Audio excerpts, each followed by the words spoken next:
Good morning guys, magandang araw sa ating lahat. Ngayon ay share ko kung paano gumawa ng mga capacity sticker.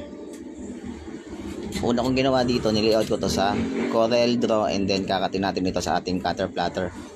10 piraso pala ito at ang ginamit kong sticker dito is vinyl.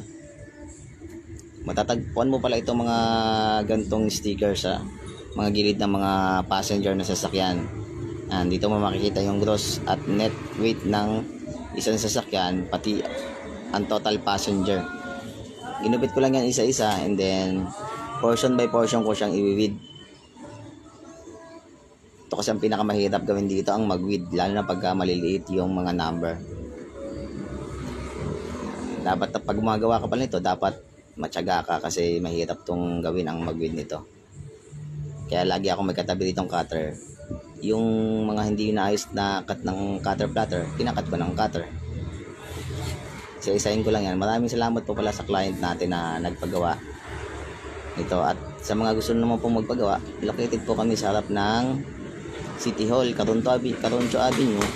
Kailera po kami ng Immaculada School. Lilinisin lang po natin yan at tatanggalin natin yung mga hindi na kailangan. Maraming salamat pala sa mga tumapos ng video. Like and share and follow naman po. Maraming